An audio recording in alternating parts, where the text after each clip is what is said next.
Black Star Network is here. Hold no punches! I'm real revolutionary right now. Black power. Support this man, Black Media. He makes sure that our stories are told. Thank you for being the voice of Black America, Roland. Stay black. I love y'all. All momentum we have now, we have to keep this going. The video looks phenomenal. See, this difference between Black Star Network and Black-owned media and something like CNN. You can't be Black-owned media and be scared. It's time to be smart. Bring your eyeballs home. You dig?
It's Thursday, December 28th, 2023, and I'm Candace Kelly, sitting in for Roland, who's on vacation. Here's what's coming up on Roland Martin Unfiltered, streaming live on the Black Star Network. A federal judge in Georgia approved the Republican-drawn congressional map, rejecting the argument that the latest district lines illegally diluted the voting power of minority residents near Atlanta, Georgia's Legislative Black Caucus Chair, Gilliard, and Melanie Campbell, President and CEO of the National Coalition on Black Participation, will be here to discuss how this ruling will impact the 2024 elections. An Amazon delivery partner records herself being attacked while trying to deliver a package in Texas, in a Texas apartment complex. I'll talk to Jemiah Miller about what happened when she was just trying to do her job. And Nikki Haley is backpedaling her answer about what caused the Civil War. She says the Democratic plant set her up, and you'll hear what she said and how she's trying to clean it up. The New York Times is suing OpenAI and Microsoft for copyright infringement. I'll talk to an AI expert about the lawsuit and how the artificial intelligence product can be seen as a threat. And I'll take a look and talk to the co-author of the children's book series, Judge Kim and the Kids Court, designed to teach our kids about the law. It's time to bring the funk on Roland Martin Unfiltered, streaming live on the Black Star Network. Let's go. He's got it. Whatever the miss, he's on it. Whatever it is, he's got the scoop, the fact, the find. And when it breaks, he's right on time, and it's rolling. Best believe he's knowing. Putting it down from sports to news to politics. With entertainment just for kicks, he's rolling. It's on go, roll, y'all. It's Roland Martin, Rolling with Roland now. He's funk, he's fresh, he's real, the best, you know he's Roland Martin now.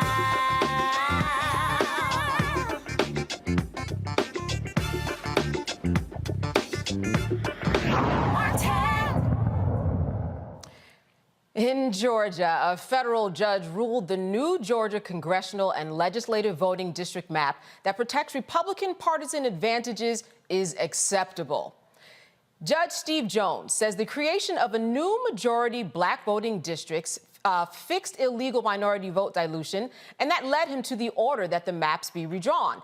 Jones dismissed claims that the new maps failed to do enough to help black voters. The maps were redrawn in October in a special legislative session after Jones ruled that a prior set of maps illegally harmed black voters. The new maps will be used in next year's elections. They will likely keep the same 9-5 Republican majority among Georgia's 14 congressional seats, while keeping GOP majorities in the state Senate and House. Gilliard, the Georgia Legislative Black Caucus Chair, and Melanie Campbell, the President and CEO of the National Coalition on Black Civic Participation. They both join me to discuss this ruling. Thank you so much for being with us today. Yes, indeed. You know what, Melanie, I wanted to start with you. What does this mean exactly for the 2024 elections? It means that we have to keep fighting, not just through the courts, but also through the ballot box. We've had mixed results when it comes to the redistricting cases. We've won some cases, Georgia, Alabama being one of them. But in Georgia, what this has done, if it stands, if the plaintiffs don't continue to fight, then this will be much more difficult, and it will actually reduce possibly a seat that is held by a black elected official, Lucy Macbeth. Makes it even harder for her to win in her district. I think it's District 6, north of Atlanta. And so we have to make sure that we're talking about building black power or sustaining it. The courts do matter, and we have to use the ballot to fight back as well. We know that we still need reform when it comes to the Voting Rights Act, and the next election, democracy is on the ballot, voting rights is on the ballot next year. So it's just another reminder that our voting rights are constantly being under attack, and this is just a proof of that. Even though what they should have done, they just didn't do the right thing. but that judge decided to continue to provide partisan advantage for one party. Now, Carl, the judge said in this decision that changes had already been made and that satisfied him.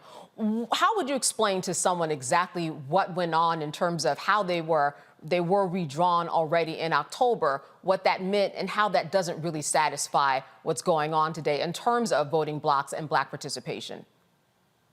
Well, it doesn't give us a representation of districts of color. Certainly, you have two state Senate seats that kind of look the same in reference to just being shifted around, so we don't get two additional state Senate seats. The congressional seat, prior, that has been said that Lucy Macbeth kind of goes back into her old district. And then we have 5 that were supposed to be additional state seats, and that really gives us 3. We've got now white Democrats that are being coupled against each other that are going to have to run against each other in this upcoming election.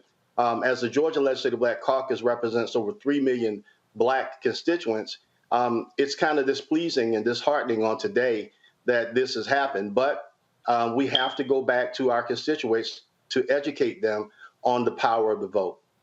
And when we talk about the power of the vote, Carl, and I'll stay with you here, what are the next steps for your organization to make sure that people are educated, and how does that translate? We have to go and meet them where they're at. The Georgia Legislative Black Caucus, we went on the tour of For the People tour across Georgia. We toured Black farmers. We toured Black universities. We're going to have to lean on young leadership. We're going to have to lean on a new voting population that is disenfranchised with the 2024 election already. And now as we go into session in another week or so, now we've got to take time to educate and re-educate our constituents on why their vote is so important. This election is an election that is a mandate on democracy, and democracy is on the line. When you have a state that has a minimum wage of $5.15, but we say we're the #1 state in the nation to do business, we've got to do business with the people of Georgia. And so these maps, now we have to go back and meet the people where they're at and to encourage them and to educate them on why we need them to come out and vote. Melanie, when we talk about the maps and how things could potentially turn out in the 2024 election, what really is the worst that could happen if you could break down the numbers and how things perhaps will probably turn out, which is why this particular map was fought in the first place? Well, I would say this about Georgia. I spent half my time in Georgia and half my time in D.C. You can't count Georgia out. Black voters have had to come back again and again and again. We work really closely. I work closely with Helen Butler and Deborah Scott and Latasha Brown and Felicia Davis and many, many others. So I think the ecosystem in Georgia is very strong to fight back. Of course, Stacey Abrams and her groups. There's a strong political infrastructure in Georgia. Yes. These kind of cases make it harder, but I have faith, and as our brother just said, we have to just give people the information. Black voters are strategic with our vote, and we've always had to fight. So it's not a new thing. It's just a 21st century version of voter suppression that constantly rears its head. And folks don't want to win in a fair. They don't want a fair fight. They just want to have the ability to win by suppressing others. And so we'll fight this one again, whether that's whether or not they decide to go after to push this further, or have to make sure that we continue to elect folks who will do what the voters require. Georgia is sometimes blue, sometimes purple, in spite of the suppression that continues. So I'm still cautiously optimistic that Black voters will turn out, and Georgia is definitely one of the states that I've lived in Atlanta for 20 years before I came here, and the truth of the matter is you just can't count Black folks out. And they're strategic, and I think things still can go the way that the voters want them to.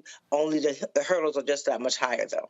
You know, I want to bring our panel in on this discussion. We've got Dr. Greg Carr. He's with the Department of Afro-American Studies at Howard University in Washington, D.C. I'm also joined by Lauren Victoria Burke. She is with the Black Press USA out of Arlington, Virginia. I want to thank you so much for being with us today, especially everybody still in the holiday season. Let me start with you, Dr. Carr. I'm sure that you have questions for our guests with this very important ruling. What would you like to ask one of our guests, Melanie or Carl? Thank you, Candace, and thank you, Brother Gilliard. It's always good to see you, Sister Melanie. This is for either of you. Reading Judge Jones's opinion today, he didn't rule out. In fact, he ruled kind of narrowly, it seems, given that the Supreme Court has punted, and now we know the white nationalists just moving from racial gerrymandering to political gerrymandering, which is protected at least as long as they've got the white nationalists on the court. But Judge Jones said that, you know, the question of whether or not that multiracial district that McBath was in before, that coalition of color, that getting rid of it was a violation of the Voting Rights Act is not a question he answered today. In fact, it was almost sound like he was trying to invite you to go back to court. Any thoughts on what the strategy is now, since really the Voting Rights Act hasn't been applied really to coalitions of color, but mostly to Black people? Well, let me say, prior to this broadcast, I was on the phone with the ACLU, attorney Chris Bruce and others, and leadership from the Democratic Caucus. We are optimistic to study where we're at and to look at where we're going. It's not over, as I know, until God says it's over. But I want to coincide with one of our deep panelists that you were saying about, we're going to go to the people. We're going to take this fight to the people. There's a young generation that has not been stimulated. There are Black men that have not been talked to. And then there's a coalition of people that are young people from 17 and a half to 26 that don't know which way they're going to vote in 24. Let's go to the people. We got to take the fight to the people and educate them. We go into session within another week. The Georgia Legislative Black Caucus, we're going to have several hearings all over the Capitol and in our districts to re-educate people and let them know. Some people don't even know that we came out of redistricting. They still think they're going to go to the polls and see another person on the ballot. So it's our responsibility to educate them. Lauren. Melanie, how you doing? Carl, how are you? You know, it doesn't seem to be obviously a coincidence that Congresswoman McBath once again is targeted. It seems like the minute she got into Congress, they were looking at that seat, and I'm sure that they were very uncomfortable with the fact that Joe Biden won Georgia. And I just want to ask, you know, Melanie, how many times do you think that the voters in Georgia can pull this trick off? I mean, it's such a close state. And the effort that it takes, the money that it takes to get everybody out is so difficult. So what do you think in general is going to happen next when we're hearing so much lately about a sort of lack of enthusiasm on the part of Black voters generally, not just Georgia, but just generally speaking? Well, first of all, I love that T-shirt you're wearing today. You like that?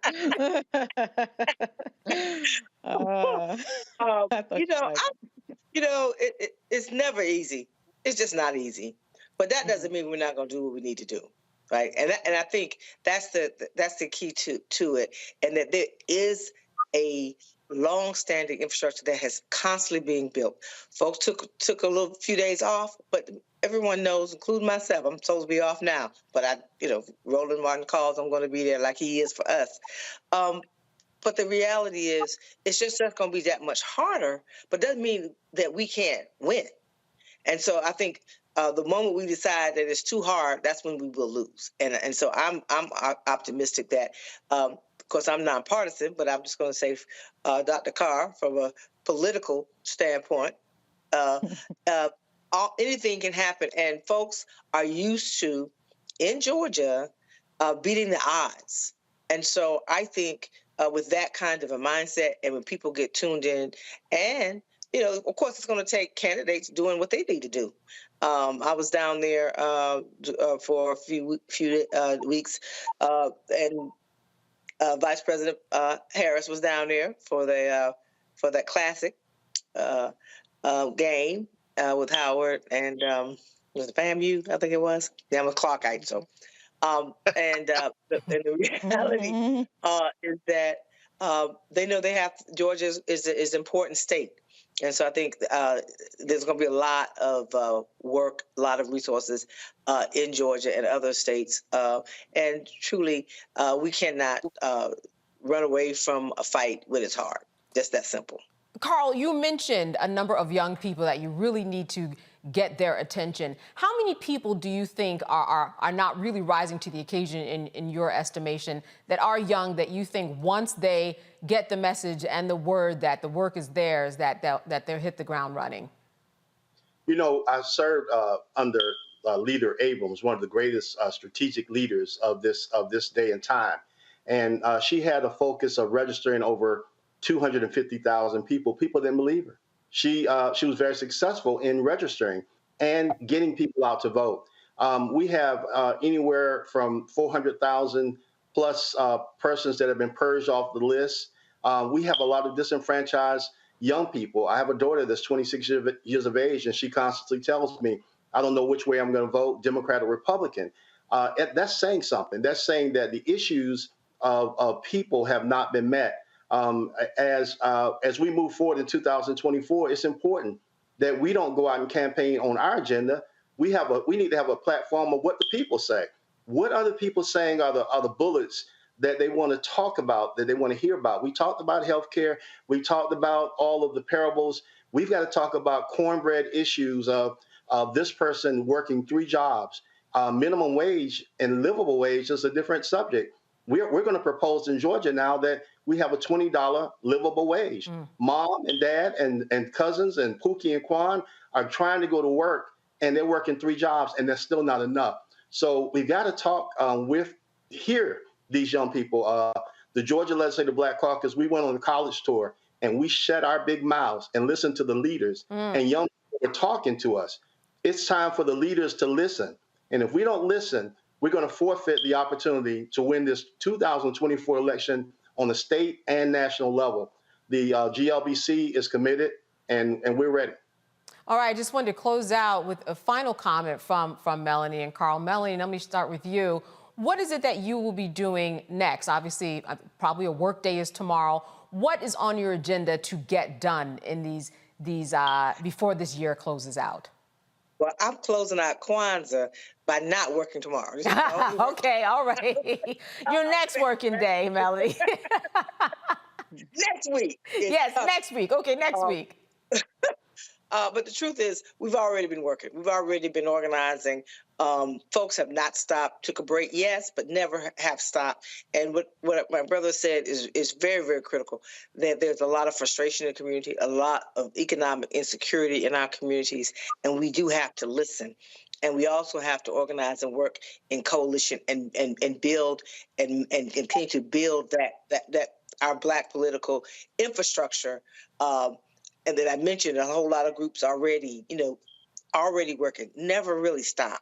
And so we have to work even more closely. So for us, the election started already. 2024 was happening in 2023. We spent 30 days in Florida with our Power to Ballot campaign. We're going to continue that during the primaries. We have to work through the primary season. A lot of times what happens when you have one party that doesn't seem to have a quote unquote real race, if you will, people tend not to pay attention. We are going to be working throughout the primaries and doing just that, doing listening, knocking on doors, the kinds of things that you have to go. It's harder work, it's more expensive work, but it's going to be even more important because people do have a level of frustration.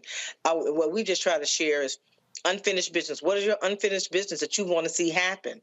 What do you want to see happen? And then connect that to the ballot, and hopefully people will own it and run with it and show up. All right, Carl, you get the final word. If there's a 24-year-old watching right now and they are thinking, I'm not really sure if I matter anyway, what's your message to them?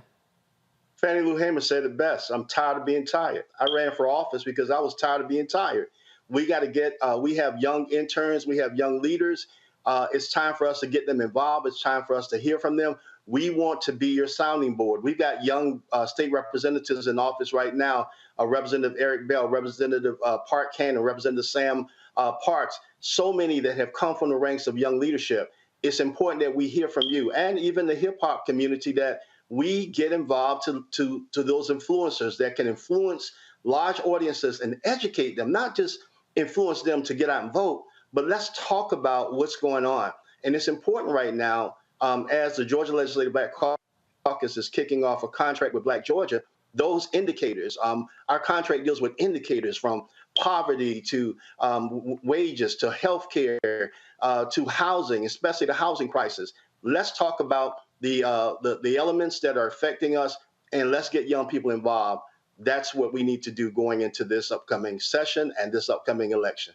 All right, Melanie and Carl, thank you so much for being with us today and shedding light on this decision. I am sure there is more to come on this and the groundwork that you are doing. Thank you for being with us. Thank you. All right, this is Roland Martin Unfiltered on the Black Star Network, and we'll be right back.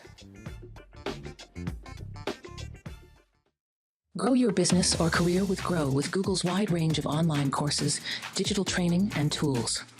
Gain in-demand job skills with flexible online training programs designed to put you on the fast track to jobs in high-growth fields. No experience is necessary. Learn at your own pace. Complete the online certificate program on your own terms. Stand out to employers, get on a path to in-demand jobs, and connect with top employers who are currently hiring. Take one professional career certificate program or all 6. Earn a Google Career Certificate to prepare for a job in a high-growth field like data analytics, project management, UX design, cybersecurity, and more. All professional career certificate programs must be completed by December 31st, 2024. Scan the QR code to complete the application. There are 1,000 scholarships available. Grow with Google and J. Hood and Associates. Be job ready and qualify for in-demand jobs. I'm Faraji Muhammad, live from LA. And this is The Culture. The Culture is a two-way conversation. You and me. We talk about the stories, politics, the good, the bad, and the downright ugly. So join our community every day at 3 p.m. Eastern and let your voice be heard. Hey, we're all in this together. So let's talk about it and see what kind of trouble we can get into. It's The Culture, weekdays at 3, only on the Black Star Network. Next on the Black Table with me, Greg Carr, the enigma of Supreme Court Justice Clarence Thomas. What really makes him tick, and what forces shaped his view of the world, the country, and Black America? The answer, I'm pretty sure, will shock you. And he says, you know, people think that I'm anachronistic. I am. I want to go backwards in time in order to move us forward into the future. He's very upfront about this. We'll talk to Corey Robin, the man who wrote the book that reveals it all. That's next on the Black Table, only on the Black Star Network. Hey, what's up, y'all? I'm Devon Franklin. It is always a pleasure to be in the house. You are watching Roland Martin Unfiltered. Stay right here. An Amazon delivery partner, Jemiah Miller, says she was just doing her job on December 16th at a Texas apartment complex when she ended up getting assaulted and held against her will by 2 white residents. Let's take a look. You don't give a shit. What about dropping off? Yeah. We've had thieves here, and you're a thief? Excuse me, don't touch me. No. Don't touch me. Excuse me. Let me. Excuse me. Please don't touch me. Don't touch me. If you could. Literally touching me. Okay, yeah, do that, please, because she's harassing me. Thank you. Please call security. Thank you. Please call security. You don't calling it on Excuse me. You don't. You're. Excuse me, ma'am. Excuse me, ma'am. Excuse me. She's attacking me. Please call She's attacking me.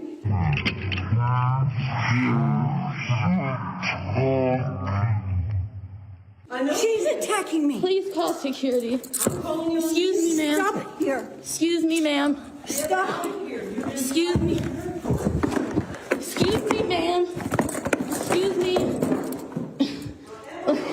Amazon. Do that, please. Oh, please do it. Jemiah Miller now joins us from Houston. Thank you so much for being with us today. I know that this had to have been a traumatic experience. First of all, how are you doing?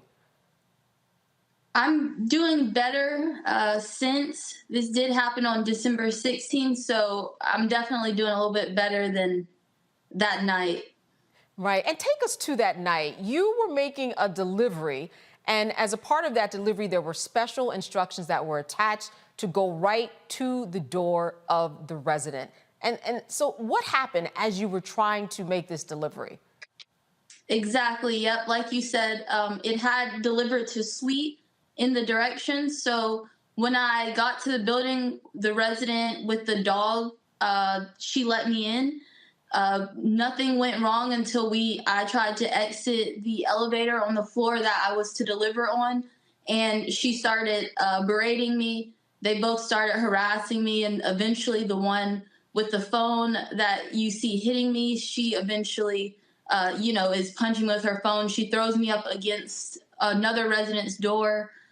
She even eventually dislodges the package from my hand. And at that point, I finally go to try to leave. And even that, she tries to keep me against my will on the floor. And eventually the doorman comes up with the first lady I interacted with, the one with the dog. They finally get there. So the situation kind of de-escalates and I'm able to leave. But up until that point, I really had no idea how I was going to get out of the situation. And there's one part specifically in this video where she is saying you are hitting her, but she is clearly hitting you. I'm sure that in your mind, that must have taken it to another level.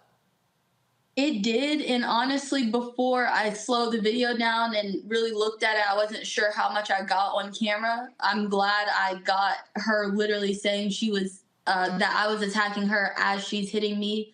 I do think that lends to my credibility some, because there were a lot of things that she was spewing that, it was my word against hers, but I'm glad that I do have that video, because, that was just a really dangerous situation if law enforcement got there and, she's saying these false things. Right, your word against her word, and then it's just really left up to whoever decides who's telling the truth. Where are you now in terms of what Amazon has said to you or done for you, or what you are doing in terms of your next steps for any accountability? Yep, so I've not been able to bring myself to continue working with Amazon. They haven't enacted anything. They are allowing me to. I am still contracted as an Amazon Flex employee, so I could do that. But the emotional turmoil of not knowing if I'm going to have to deliver in another area like that or interact with another resident like that has just been, it's been honestly like insurmountable. So I haven't actually been able to pick up another Amazon shift. Amazon contacted me this morning. They expressed, their support. They are also conducting their own investigation and working with my local law enforcement here in Houston. It does seem like Amazon's behind me. Are you going to press charges? Oh yeah, for sure. All right. And have you been? Yes. Oh, sorry. I did actually press charges. Like the night of, I told the police that I wanted to go ahead with pressing charges, that I did classify this as an assault. So they took the police report the night of on site. She was in her home. The doorman was there. They didn't speak to anyone. They didn't attempt to make any arrests. So now at this point, police are still looking for her. The investigator told me as of yesterday, he still hasn't been able to identify her. Despite knowing the building, despite knowing the floor that she lives on, apparently the building cannot tell the investigator, the police, who this resident is. So the investigation is moving kind of slow right now. I see. And in terms of the protocol, this is kind of par for the course. Like, you've done this before, where you've gone into buildings when there have been special requests to drop items at the door. That's not abnormal. Exactly. Yeah, I do several different gig apps. I do DoorDash, Uber, Amazon, and this is very, very normal. A resident to see you and identify you as an Amazon employee because you have your vest, you have a package, and they just let you in. It's never been a problem before. How it escalated was super out of the ordinary. And in terms of, I mean, we really can't see her face. Was she about in her 70s, I'm guessing? I would say, yeah, at least that. Okay. All right. So Amazon, they did provide this statement to local affiliate KPRC. The events depicted in this video are concerning. We're supporting a delivery partner and working with law enforcement as they investigate. We proactively communicate to drivers who deliver for Amazon that they are never required to make a delivery if they feel unsafe. A representative from Belle Meade at River Oaks apartment complex released this following statement. Our staff is aware of the unfortunate incident that took place on December 16th between an Amazon delivery driver and 2 residents.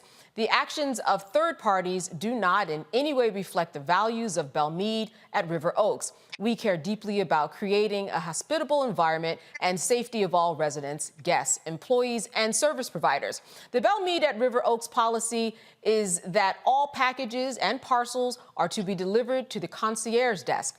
To the best of our understanding, a resident mistakenly allowed the Amazon delivery driver onto restricted access elevator and a resident halfway within the building where the event took place. At this time, we are exploring all options and fully cooperating with the Houston Police Department. Due to the ongoing investigation, please direct all further inquiries to HPD.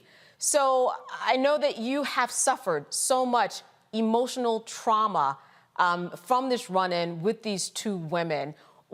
What do you think, though, about the responses, these 2 responses, especially the second one from Belle Meade? Yeah, so I'll say that Amazon's response is consistent with how I have felt from them, even from the night that I called. I had to call their emergency dispatch, and they've always throughout this process been very supportive of me.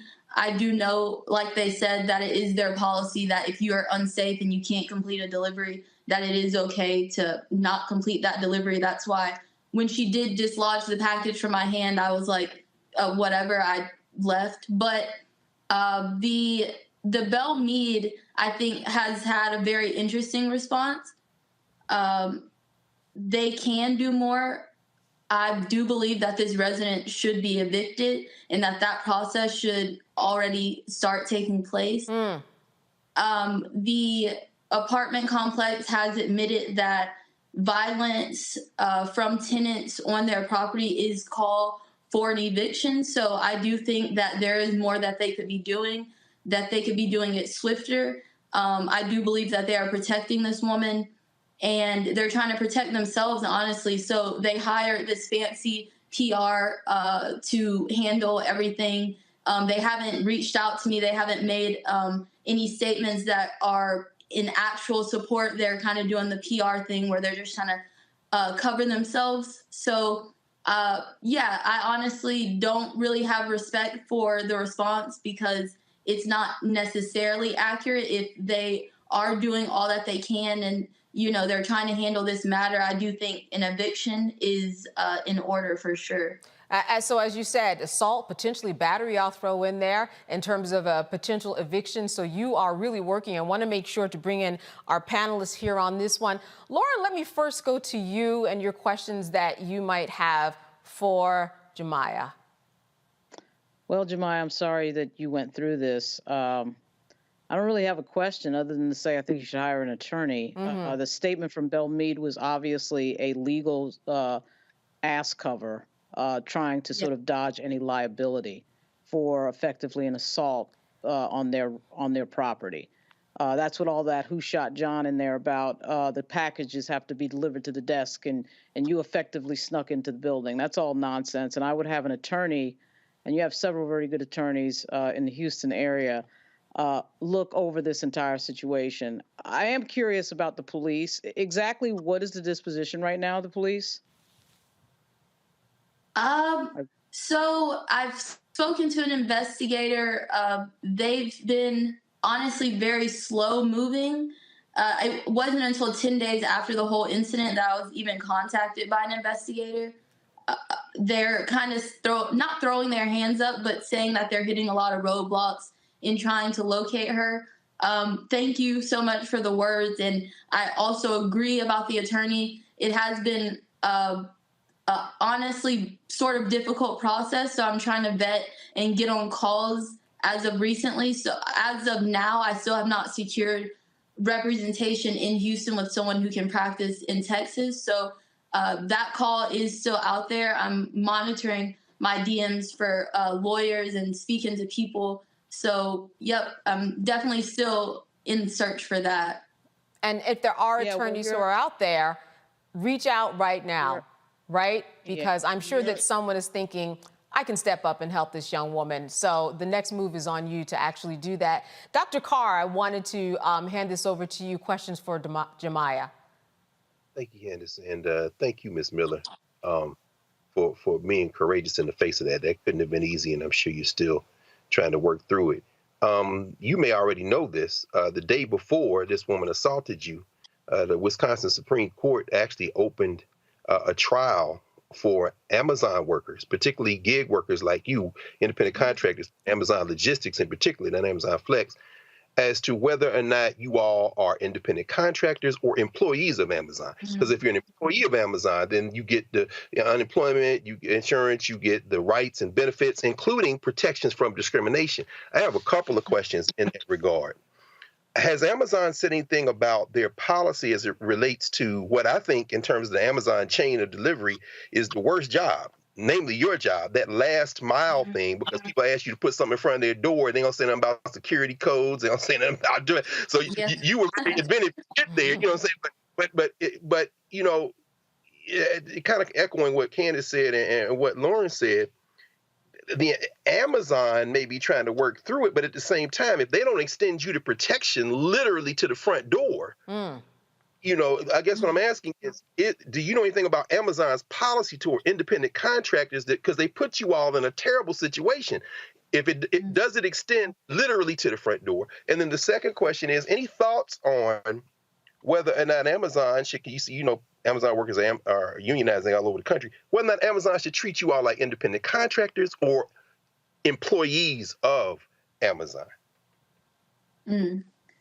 That's a really good question. And honestly, my personal feelings are that the gig economy and the independent contractor model is set up to be able to exploit workers and exploit people who need to take advantage of that, like myself, who need the money. But I could go on all day about literally, the independent contractor setup is not appropriate for what we have to do as Amazon Flex drivers. You are doing a job for Amazon. It is a complete and full job. So, you can't do what you want. You have to follow the rules. There is a schedule once you pick up the schedule. So I completely agree that Amazon's independent contractor, that whole structure, them taking advantage of this gig economy is convenient, and maybe also them being super supportive of me is a convenient position for them to take right now. I'm hopeful that they'll lend more support, and that if happy-go-lucky with them, that they'll keep on supporting and maybe even help out on the legal front, because they did mention that is their policy. If something violent happens, that they do a full investigation and decide that if on their behalf they need to pursue legal action against whoever committed the violent act against their employees. So that's all I've heard, honestly, just pretty vague. I'm remaining hopeful because I don't know if I have another choice, because I do want Amazon to be cooperative and help me as much as possible. But yeah, I see definitely where you're coming from with the Amazon critiques, and me and the people I work with in Amazon definitely have the same ones. And when you talk to other Amazon workers, or I'm not sure if you do, or maybe they've DM'd you, do you hear similar stories that we may not have heard of? Oh, yeah. I keep on hearing stories of people saying, although it didn't necessarily get to the point of physical violence or nearly as bad. And some people say, yeah, the same thing happened to me, but I wasn't lucky enough to get it on camera, or a lot of different scenarios. So I do believe it is a rampant problem that like you said, once we're trying to get packages to people's front door, that step, we're very vulnerable. There have been people, just all sorts of things, and there's no real like emergency call button, or we don't have like, I know it seems extreme, but body cams we walk around with, anything like that, there's no protections on that front. So, I mean, I do think Amazon has a long way to go before people like me, the Amazon delivery partners, are made to feel safe. All right, well, we will be following up with you. And if there is anybody who, even if you know someone who knows someone, reach out because Jemiah is vetting people, looking for someone to assist her. You're in a very interesting situation where, again, you know, the whole employee contractor thing, you're just right on the cusp, and no one so far has stepped up for you fully. So hopefully that will happen. And I thank you so much for being with us today. Thank you so much. I really appreciate y'all covering it. Absolutely, absolutely, Jemiah. All right, Roland Martin Unfiltered will be right back here on the Black Star Network.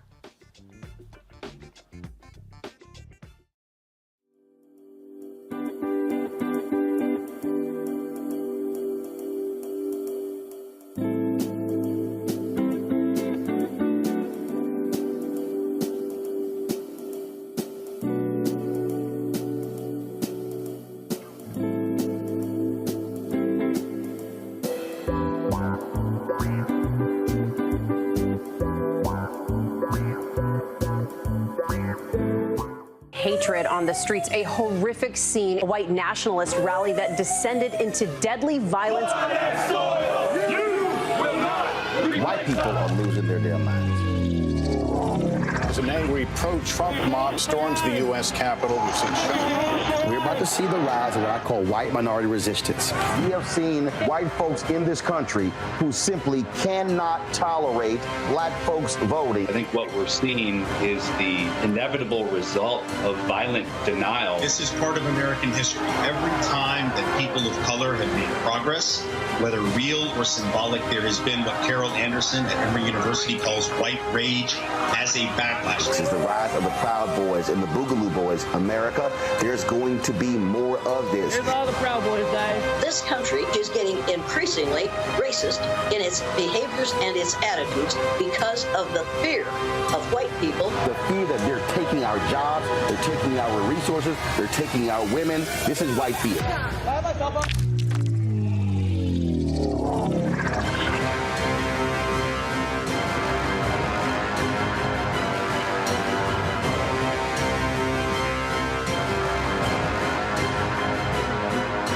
Hi, I'm Dr. Jackie Hood Martin, and I have a question for you. Ever feel as if your life is teetering and the weight and pressure of the world is consistently on your shoulders? Well, let me tell you, living a balanced life isn't easy. Join me each Tuesday on Black Star Network for A Balanced Life with Dr. Jackie. We'll laugh together, cry together, pull ourselves together, and cheer each other on. So join me for new shows each Tuesday on Black Star Network, A Balanced Life with Dr. Jackie.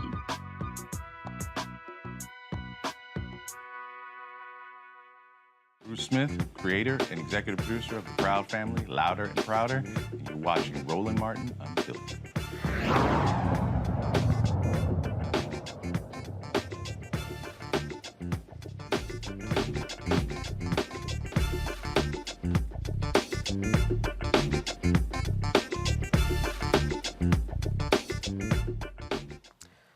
Republican presidential candidate Nikki Haley is trying to clean up her response after being asked about the cause of the Civil War. This was during a New Hampshire campaign event on Wednesday night. Here's what she said. What was the cause of the United States Civil War?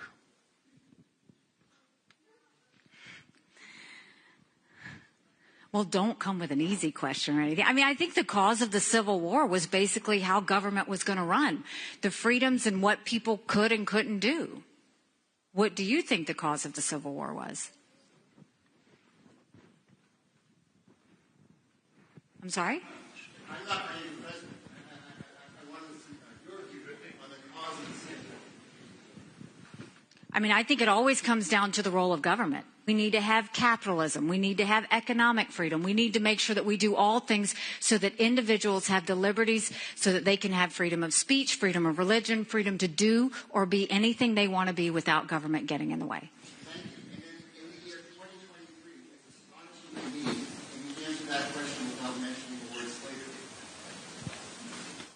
What do you want me to say about slavery?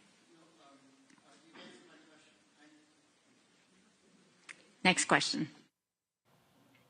All right, now here's Haley trying to clean up what she didn't say. About the Civil War and what I think of the Civil War, what was the cause of the Civil War. Of course, the Civil War was about slavery. We know that. That's unquestioned, always the case. We know the Civil War was about slavery. But it was also more than that. It was about the freedoms of every individual. It was about the role of government.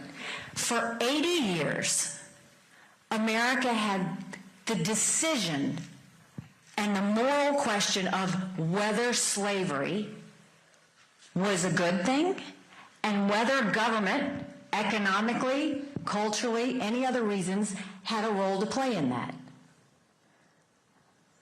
By the grace of God, we did the right thing, and slavery is no more.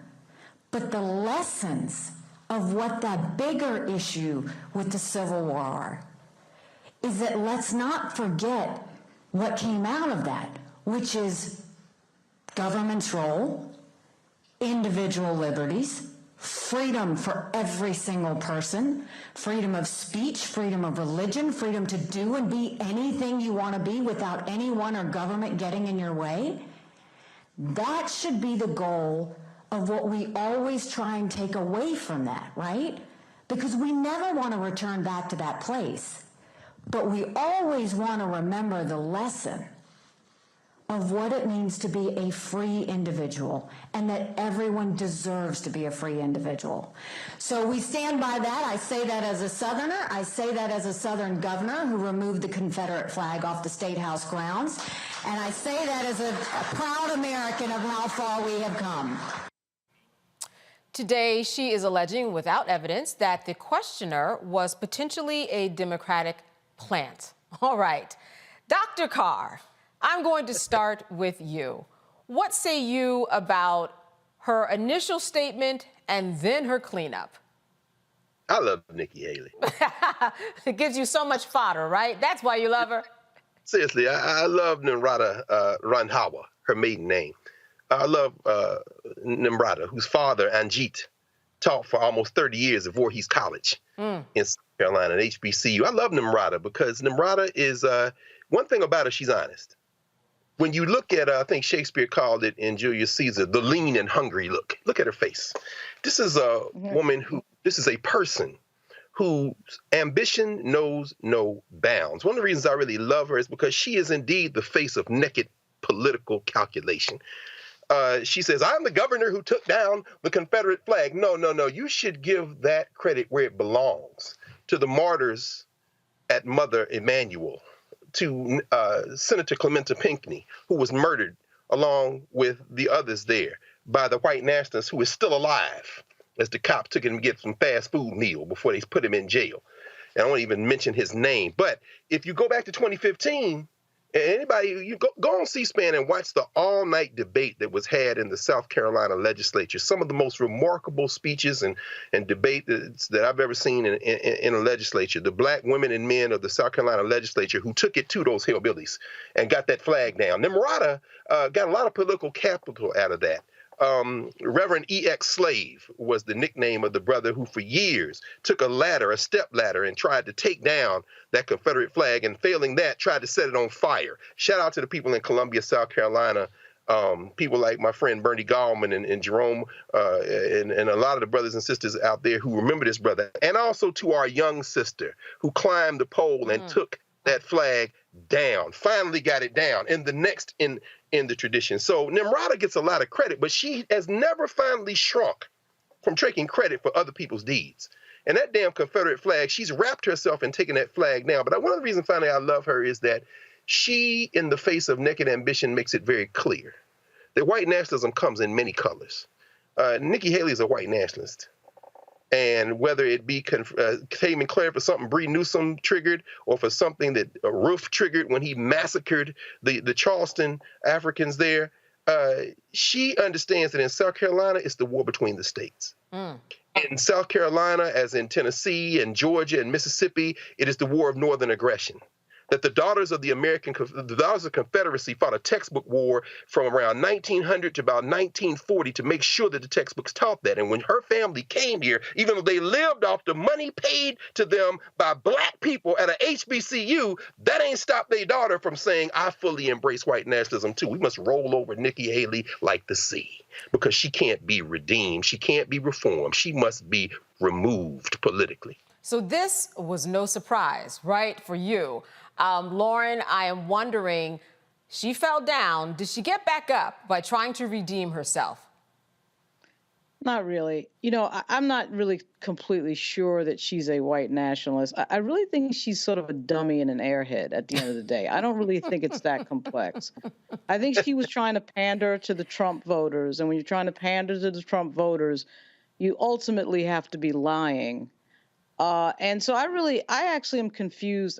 Her follow-up tells me that she may actually not know the true history of the South. I mean, you do want to believe that she does know the history and she's smart enough to dodge it in that particular setting. But I'm not sure about that, because there's a lot of people who are taught a bunch of nonsense when it comes to the Civil War in the United States, and she may be one of those people, even though her father was an educator, because he may have been teaching a bunch of nonsense as well. Who knows, right? Because this is the United States where we dodge these questions. You know, to repeat what Dr. Carr said, this was the woman that was standing by the Confederate flag until 9 black people were murdered at Mother Emanuel, and then suddenly had a conversion. And that's why the conversion happened, because 9 people were murdered at a Bible. 9 black people were murdered by a white supremacist at a Bible study. That's what it took to wake Nikki Haley up, right? And so this is what you see when you get people who are afraid to speak the truth, and truth to power, which we are not in a truth to power era. We're in a mob rule era right now in American history.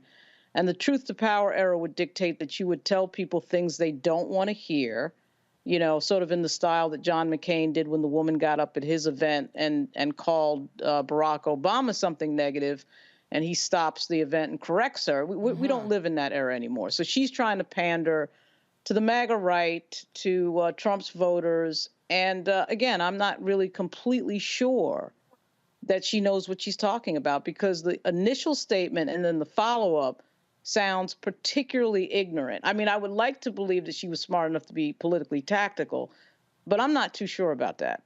I think it's very interesting, too, Lauren, that they fed her the information and said, what about slavery? And she said, well, what about slavery? And also had the time to Google or have somebody who was an assistant of hers give her some information before she made that second statement. You know, Dr. Carr, do you think that this is something that's indicative of how she will go about in terms of her campaign, in terms of what you feel about her and what she is doing right now in this moment? Because she certainly is surging at the polls.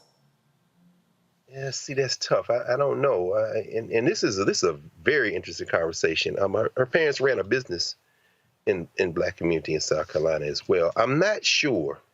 Now, if you take them out of the United States and take them to India, then you're going to get a conversation about caste, about the Dalits, about the untouchables. And let's be very clear about this. These are not Black Indians. I'm talking about the Indian subcontinent. So there's a conversation of race that's global as it relates to this. I'm not sure that she can course correct.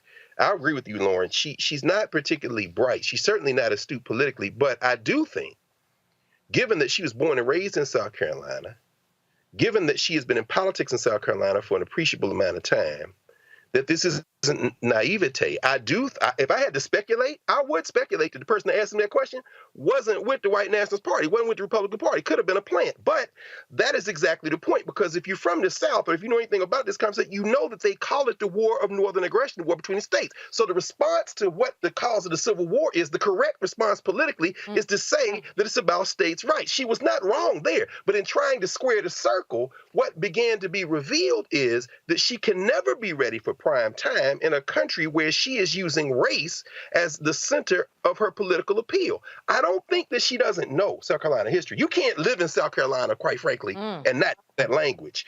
I think that that doesn't play on the road as DeSantis is finding out. So I think her presidential ambition is dead in the water. But we're going to unfortunately have to smell it until it's finally over. And that's just a stench that, we're just going to tolerate. And you're right. When it comes to the Civil War, they fought to try to determine whether or not the states had the right to do what they could have done in terms of slaves and the economy, and whether or not it should exist or not. But it seems like she just didn't want to say the word slavery, right? It's like she danced all around it. Now, Lauren, I'll piggyback off of Dr. Carr. What do you think about her saying this could have been a plant? Who cares if it was a plan or not? Your answer would remain the same whether it was a plan or not if you have a brain in your head. It doesn't matter whether the person is a plan. What matters is what you say. Doesn't matter what everybody else is saying. You're trying to project yourself as a leader, as somebody who wants to be the president of the United States. So who cares, whether or not it was a plan? The fact that she's surging against a guy who was quoting Adolf Hitler the other week and another guy who's trying to dismantle Black history in Florida is an embarrassment in itself, because in this group, Chris Christie actually looks like a profile in courage, because her entire MO is to try to avoid, to avoid pissing off Trump's voters. That's what this game is. And so you're always going to look ridiculous because, of course, there is no way to win that game unless you go full on against Donald Trump, which is what Christie is doing. Now, he's not winning. Who knows what would happen if she at least had the guts to stand up against Donald Trump in full. But, she's not brave enough for that. There's not enough courage there for that. She's trying to do this dance and play this game. And that is why you got this ridiculous answer that is insanely embarrassing. I have no idea why these people think that, there's not a video rolling or something like that. I mean, she looks ridiculous, absolutely ridiculous. All right, more to come on Nikki Haley, certainly, because, in fact, she is surging at the polls. We'll continue to follow that story. You are watching Roland Martin Unfiltered on the Black Star Network. We'll be right back.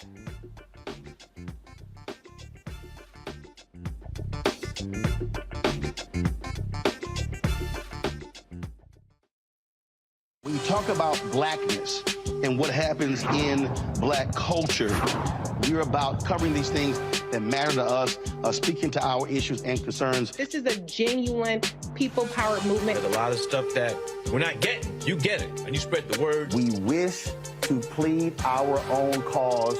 Too long have others spoken for us. We cannot tell our own story if we can't pay for it. This is about covering us. Invest in Black-owned media. Your dollars matter. We don't have to keep asking them to cover our stuff. So please support us in what we do, folks. We want to hit 2,000 people, $50 this month, raise $100,000. We're behind 100,000, so we want to hit that. Y'all money makes this possible. Checks and money orders go to P.O. Box 57196, Washington, D.C. 20037-0196. The Cash App is $RM Unfiltered. PayPal is R Martin Unfiltered. Venmo is RM Unfiltered. Zelle is Roland at RolandSMartin.com. I'm Dee Barnes, and this week on The Frequency, we talk about school-to-prison pipeline, book bans, and representing for women's rights. The group Moms Rising handles all of this. So join me in this conversation with my guest, Monifa Bandelli. This is white backlash. This is white fear that happens every time Black people in the United States help to walk the United States forward towards what is written on the paper. Right here on The Frequency on the Black Star Network. Farquhar, executive producer, Proud Family. You're watching Roland Martin Unfiltered.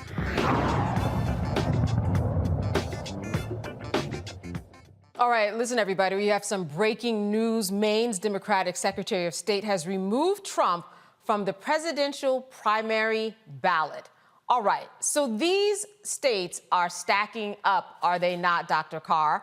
We have things that are in court, in process, in transition. We heard from Michigan, we heard from Colorado. What are your thoughts about this breaking news, sir? Well, again, I love it, because this funky settler enterprise is going to have to be dismantled at some point anyway, and we're getting close to the test. You know this, Candace. I mean, and certainly Lauren and a lot of the viewers know as well. The question of federalism is best supported by these white nationalists when it supports them. They're all about states' rights until they're not. You know, this is a question of the 14th Amendment.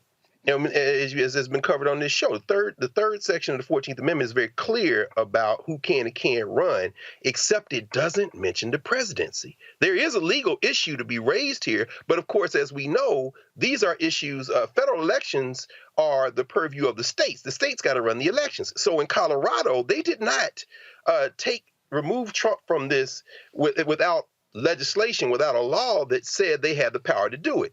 In Michigan, they didn't reach the issue of whether they could do it because they said in the primary, the party is able to select who they want. Now, the open question in Michigan, which they didn't get to, is if he makes it to the presidential election, do you have the authority? But all this stuff is governed by state statutes. Now, I haven't read the Maine statute, but what probably will be revealed is that the Maine statute gives the Maine government the authority to do this. So people are saying, you know, the Trumpsters are saying, they didn't take him off here, they didn't take him off here. No. It's a question of what's in the statute. Finally, John Roberts is losing his mind right now. He sure is. You know what I'm saying? His funky little court is about to lose all legitimacy. I'm sure of the three, whether it be Ketanji Onyeka Brown-Jackson or Sonia Sotomayor or Elena Kagan, Kagan is the one he's in the ear of because she's been the most unreliable on this question of trying to bring peace. I can't imagine when they rule on this, if they're not going to get a 9-0 because Ketanji Brown-Jackson seems to be the defender of the 14th Amendment. But there's no language on this. There's no decisions on this that I'm aware of. There's no rulings on this. If you are a person who has mounted insurrection and you are run president of the United States, can you be disqualified on a state ballot? That is the question John Roberts swears he never wants to answer. But because of this conflict of laws at the state level, he's going to have to answer it. And I cannot wait to read that opinion. I'm sure you can't either. Oh, absolutely. Listen, waiting for January 4th, that's when paperwork will be filed, or that's the deadline for Trump to file that paperwork to determine this question as to what power the states have. He wants, Lauren, the Supreme Court to make this decision. What are your thoughts about what the Supreme Court can and should do in this situation? You know, I don't know what they'll do, actually. I really have no idea. It is an interesting question of states' rights, though, and it's also an interesting question because even though I think certainly what he did, what happened there was certainly under the definition of treason, we do have to remember that Trump has actually not been convicted of anything yet. I know the 14th Amendment question is really about the treason question and not the conviction question, but I don't know what the court is going to do, but certainly this is going to come to a head in a huge way because every time there's a decision like this, his supporters do get to argue, whether we agree with it or not, that the question of, it's an ironic question in his case, that our democracy is sort of undone by the fact that we do not get the choice of having someone on the ballot because of this question. But again, the question has to be answered by somebody, and that would be the Supreme Court. I actually like the idea of him being on the ballot because I like knowing exactly who the fools are. You know, I want to know who is supporting this guy, how many people are supporting this guy, who in Congress continues to support this guy. And we don't get that unless he is on the ballot as a named candidate. It's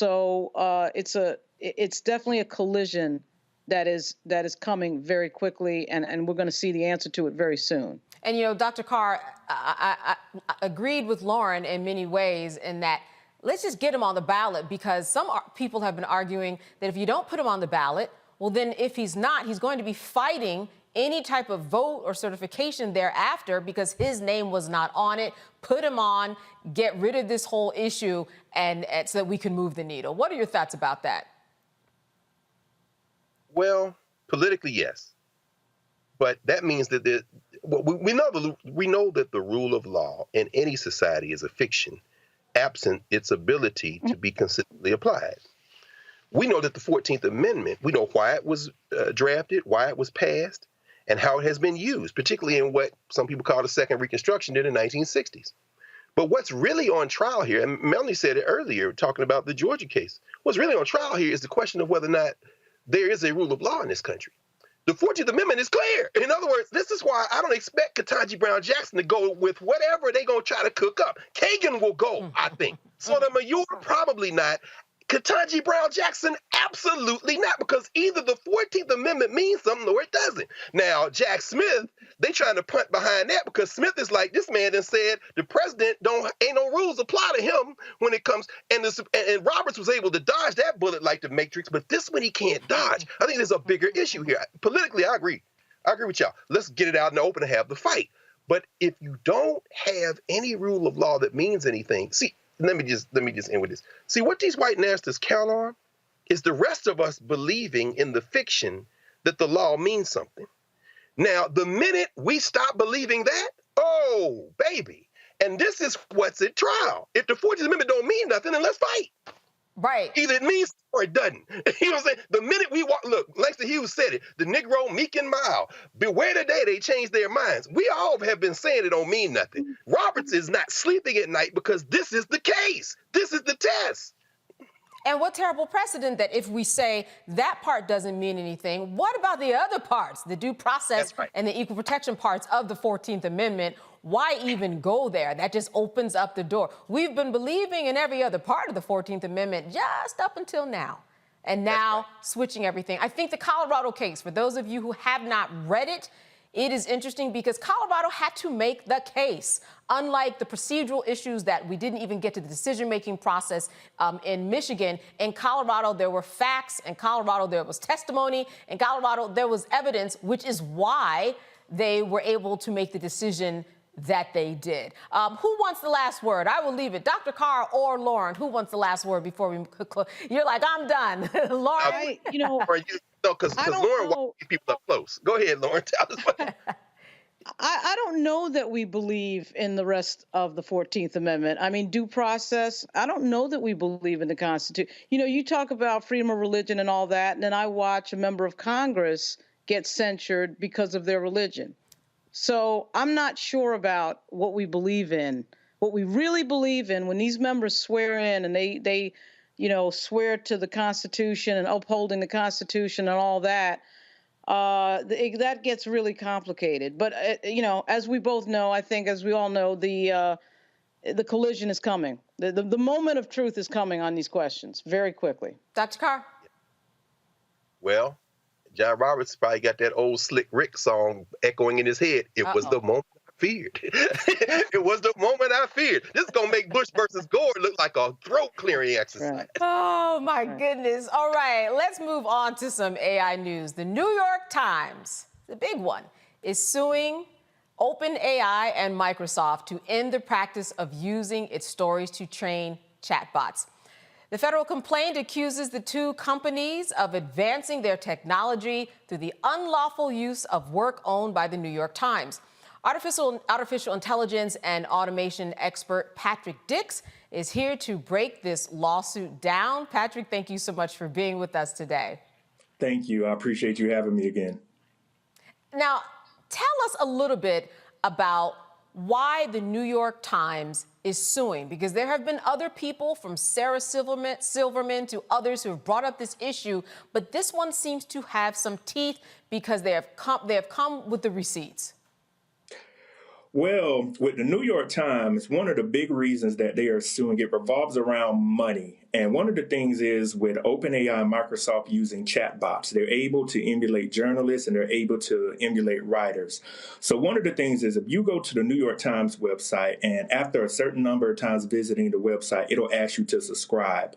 What will happen is readers will be able to go to the chatbots from the stories that it's generated, go to the chatbots and get those stories versus going on the website and subscribing to the site. So it all boils down to money. That is the ultimate thing. This boils around money. Right. So what you're saying is that when you go to ChatGPT, for people who don't know, you can put in a search, and in that search, it might retrieve information from the world of the internet.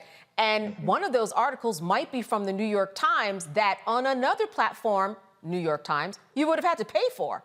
But ChatGPT, you don't pay for it, but it will bring to you that same information that you would have had to pay for elsewhere, translating into they're losing money, just like Patrick said. So what is the New York Times saying exactly, and what do they want to happen, Patrick?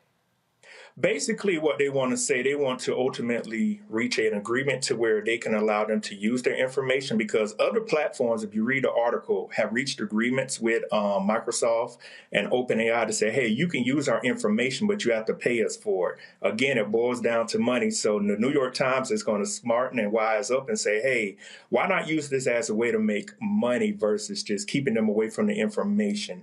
And that's what New York Times is arguing about now. Should we get compensatory damages, or should we just take this to court? Because there are no rules or regulations that stop this from happening. And this is the gray area of artificial intelligence. And we must have regulations put in place to prevent this from happening, because this will continue to happen. And I could see cases like this reaching the Supreme Court to have them rule on it. Absolutely. In due time, the Supreme Court is ultimately have to decide on AI. You know, I think what's interesting about what the New York Times has also said in their argument is that when you put a search in ChatGPT, it spews information based on the New York Times, but that information is almost identical to the articles, and that's another issue. So now you have this information that you've generated a search for, and it reads almost exactly like the original article itself. So they are kind of on the fence about whether or not this actually makes sense for them. What do you think, Patrick, about this idea that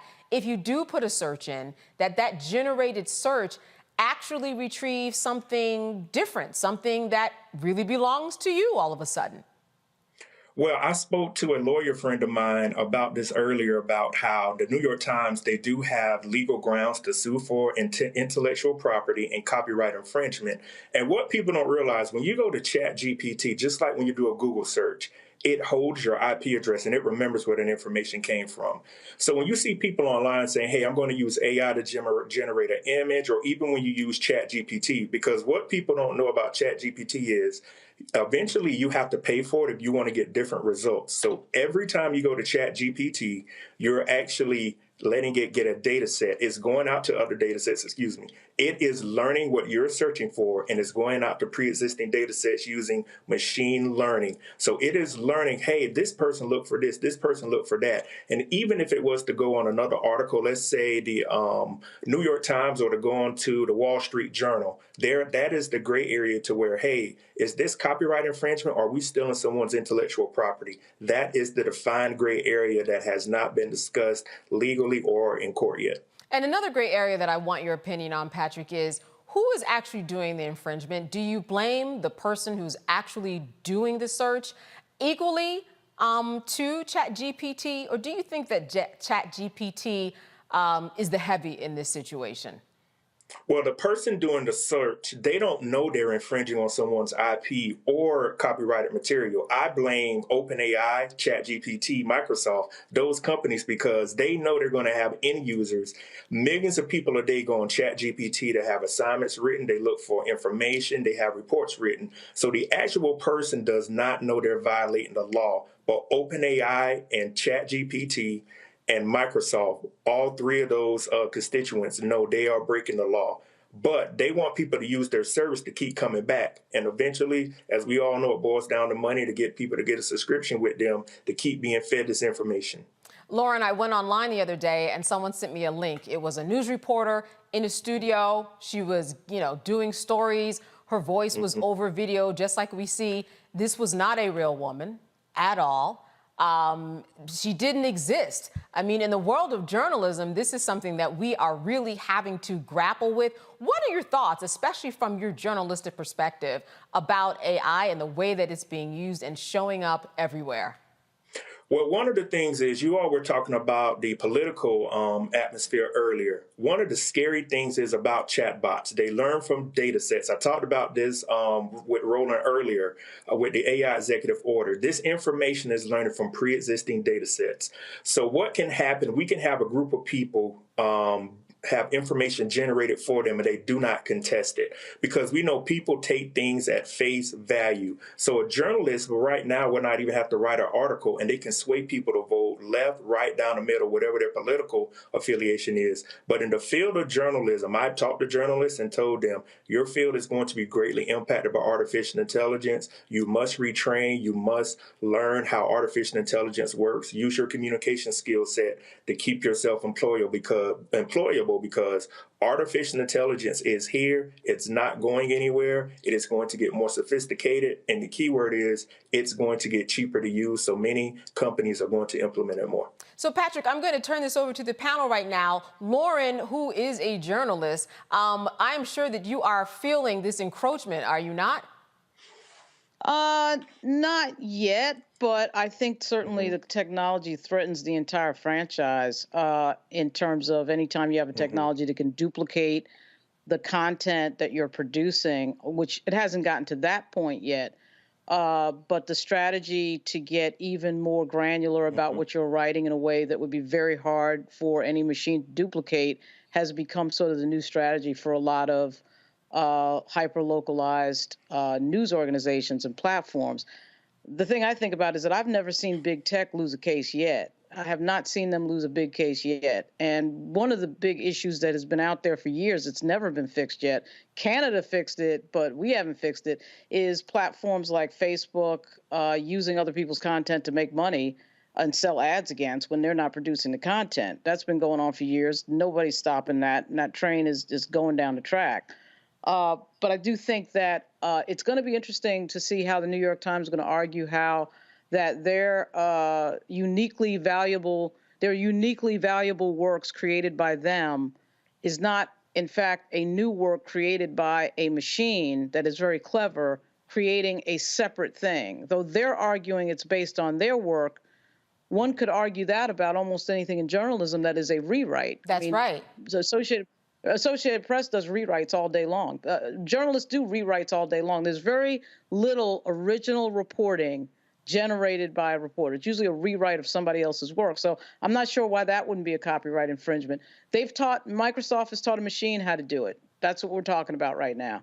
And so I think it threatens the entire franchise if you're the New York Times, but if you're a small news organization that's found a niche that is extremely difficult to copy, that's how you would evade this type of issue. I do want to say that Facebook has settled a few lawsuits that have amounted to very little money individually in terms of using your information for advertisement, but that still does continue in many different ways that has not appeared in the courts. Dr. Carr, comments or question for Patrick?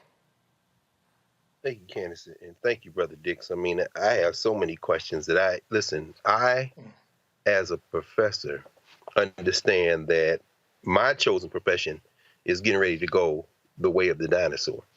I just finished grading papers a couple of weeks ago, and you know the Chat GPT papers. They're well written if they spend some time, and they don't reflect at all.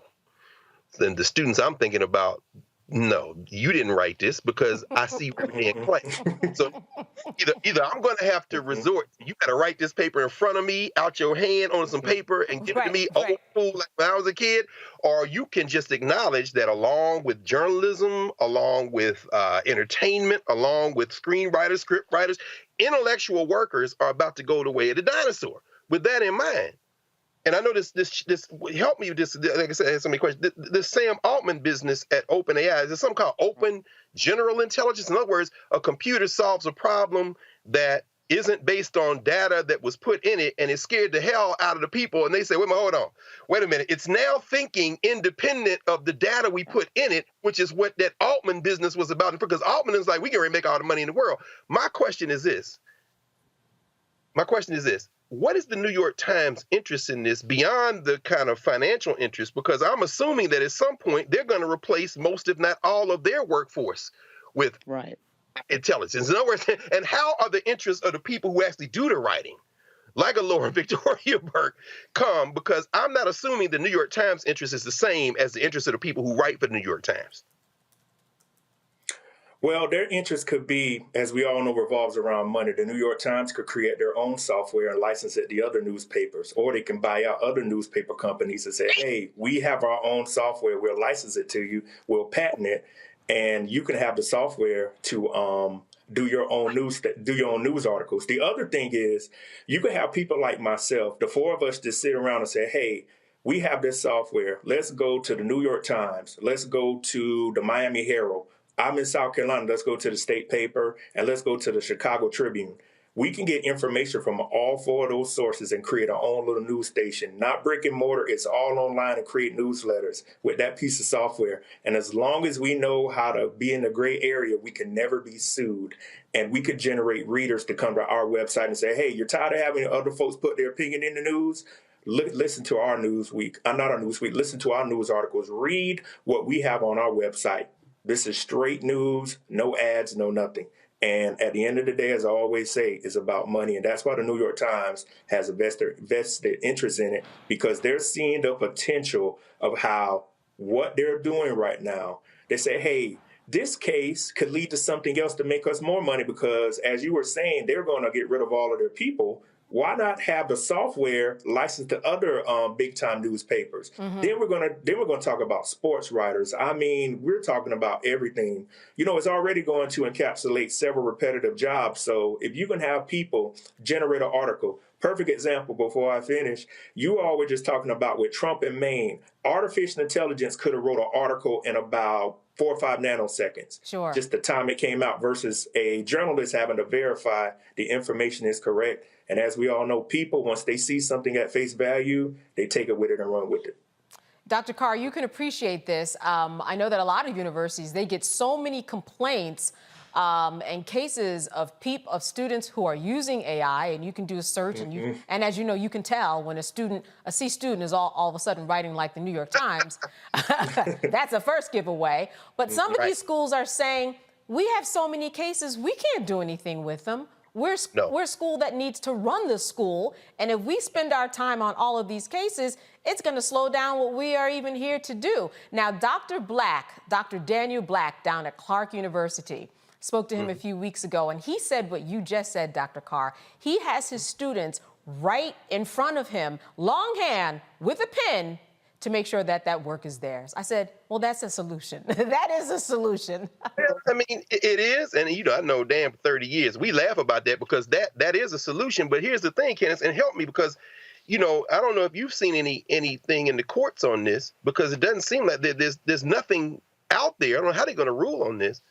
But we're on the verge of a restructuring of all these institutions. And, you know, Brother Dix, when you put it that way, you know, like you said, they're fighting over how they're going to be able to make money in this intellectual property. I don't know, Candace, how do you think the courts are going to sort this out? Because even at a point where, and you're talking about universities, they're not just talking about students. First of all, the plagiarism software can't catch it. Right. So you get that.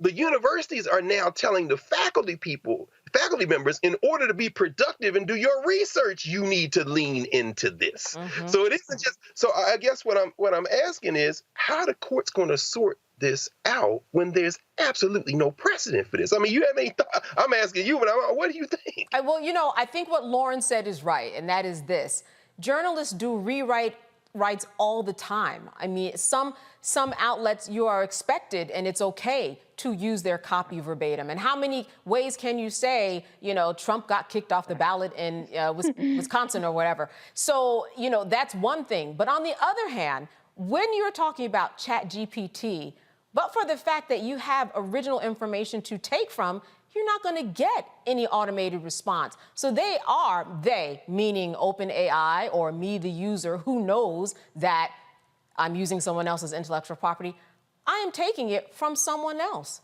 That's just the truth. If I am a user and a New York Times article comes out and it's 3 sentences that are the exact same, which happens, that is an intellectual property infringement. That is just the bottom line. But the precedent that it will set if the courts decide in favor and go against AI, it's just going to make things explosive. And I would say my final answer is that they're going to lean on the side of technology so as not to upset the apple tree. Patrick, what do you think? What do you think ultimately when it gets into the hands of the courts, what will the outcome be? And we'll end it there. I think the courts, as we were saying earlier, are going to rule in favor of the companies because you cannot do anything with technology. And as we know, a lot of these companies are in the back pockets of a lot of politicians. So who would you go with? You're going to go with who can make things easier and who can come up with the money. It all boils down to money. And people rarely go against Microsoft, OpenAI, Google, and those companies because if those companies cut you off, you cannot do anything. Technology is just going to get technology is going to magnify even more in 2024 and here and beyond. And I tell folks, just be prepared. We haven't seen anything yet. So just get prepared. That's the best thing I tell everyone. Absolutely. And here's a final note before we move on to a break. United States want to compete with other countries, right? So there is no way that we are going to put ourselves behind other countries and not advance ourselves in the world of AI. We are not going to stop that ship from floating. All right. First of all, I want to thank you for being with us today, Patrick, all your information and shedding light on this whole AI New York Times lawsuit. Good to see you. Thank you. I appreciate it. Absolutely. You are watching Roland Martin Unfiltered on the Black Star Network. We'll be right back.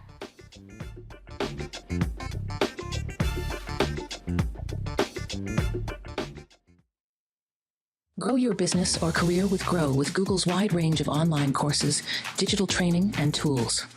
Gain in-demand job skills with flexible online training programs designed to put you on the fast track to jobs in high-growth fields. No experience is necessary. Learn at your own pace. Complete the online certificate program on your own terms. Stand out to employers, get on a path to in-demand jobs, and connect with top employers who are currently hiring. Take one professional career certificate program or all 6. Earn a Google Career Certificate to prepare for a job in a high-growth field like data analytics, project management, UX design, cybersecurity, and more. All professional career certificate programs must be completed by December 31st, 2024. Scan the QR code to complete the application. There are 1,000 scholarships available. Grow with Google and J. Hood and Associates. Be job ready and qualify for in-demand jobs. I'm Dee Barnes, and next on The Frequency, we're talking about the rise in great Black literature and the authors who are writing it. Joining me will be professor and author Donna Hill, discuss her writing journey and becoming a best-selling author.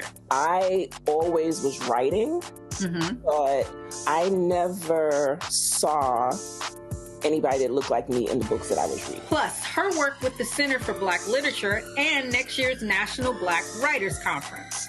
That's right here on The Frequency on the Black Star Network. Me, Sherry Shepard, and you know what you're watching, Roland Martin Unfiltered.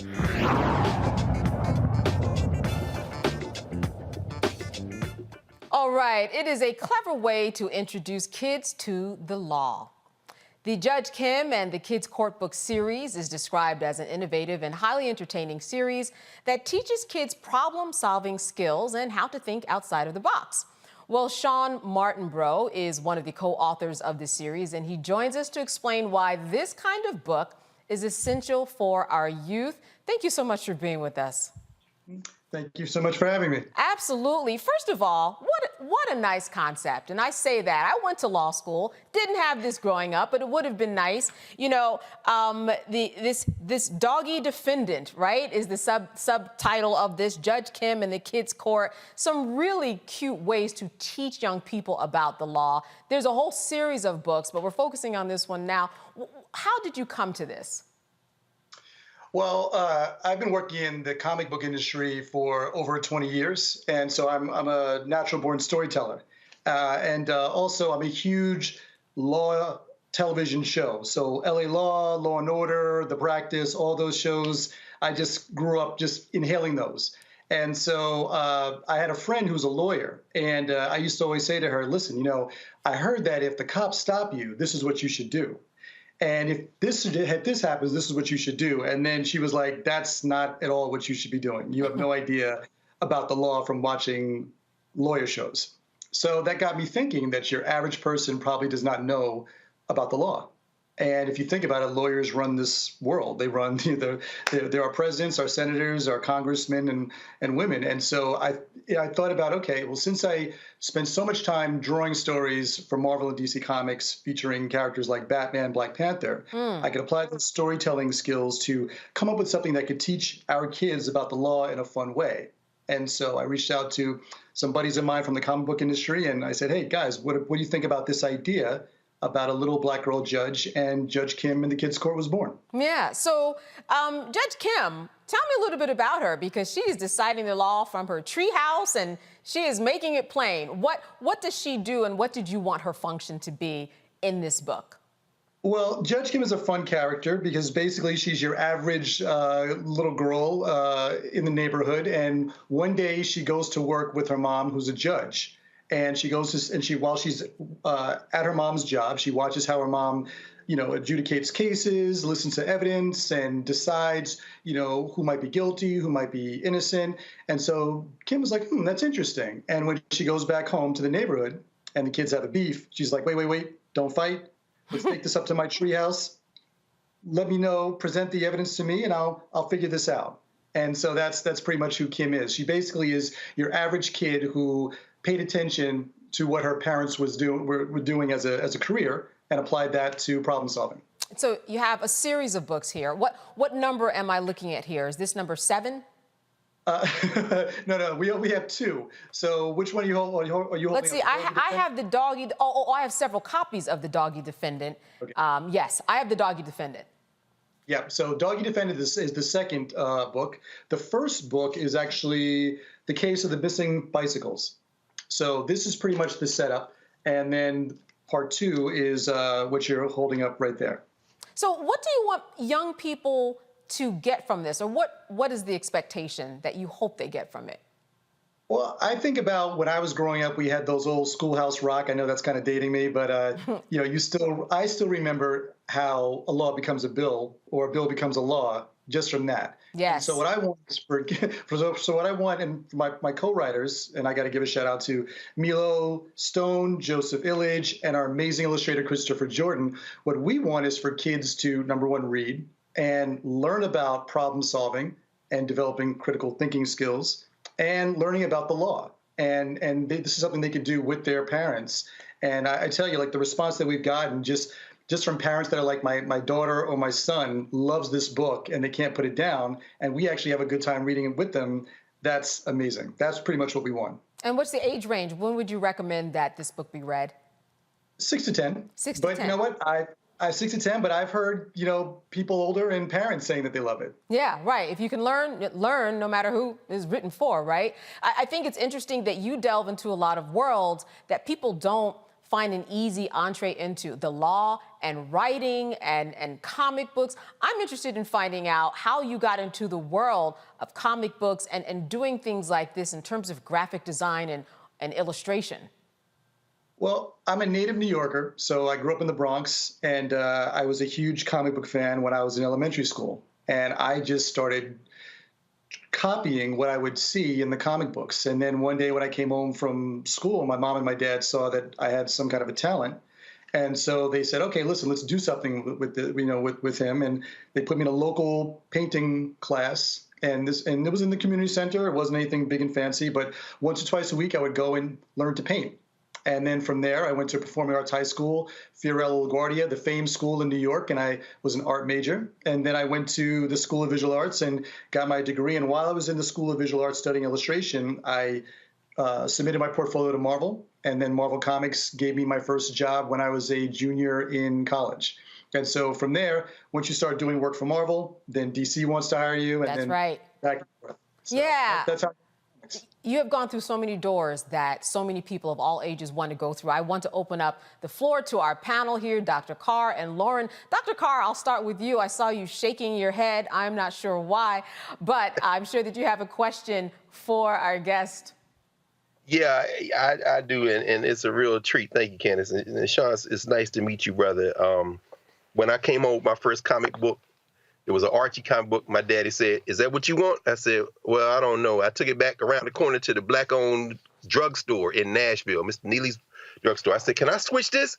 And he said, yeah, just don't bother me. And the book I switched it for was right in the middle of the Avengers Defenders War over the Evil Eye. So you can imagine, so from that I was hooked. I was about 9 years old. My question then, in addition to the fact that that judge looks a lot like Gracie from Gracie's Corner, I hope ain't no, we talking about intellectual property of it. But anyway, I'm like, wait a minute, is this all? My question is there an age that is too young for young people to read the kind of work?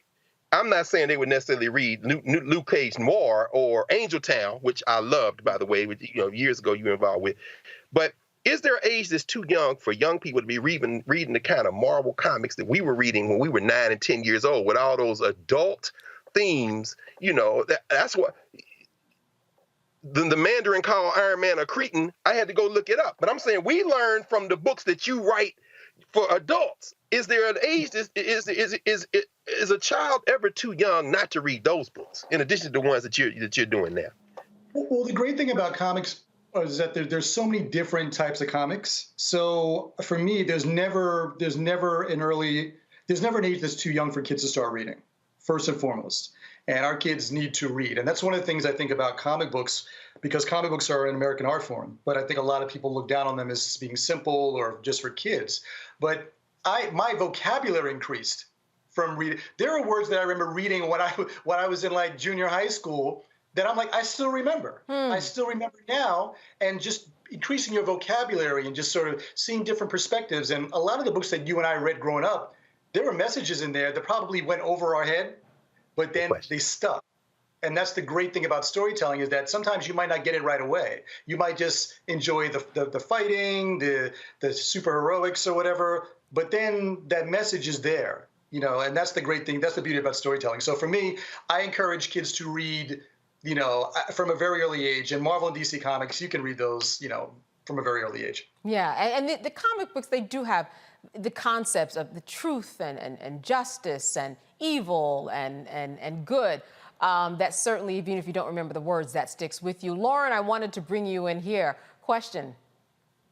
Do you think that your books help with conflict resolution? Because we're kind of in an era where young people are spending a lot of time in a sort of passive-aggressive communication when it comes to social media, particularly Twitter and Facebook. So you find, I found a little bit where there's kind of a trend to not want to engage in debate and arguing. It's sort of Greg would know better than I, but I've encountered amongst our Gen Z friends that they don't do conflict too well. They don't do debate and argument too well. It's sort of a my way or the highway type of thing. So I'm wondering, was part of your motivation for your books to sort of help young people with conflict resolution and the types of things that go on in the courtroom where you have evidentiary process and people presenting their cases and stuff like that?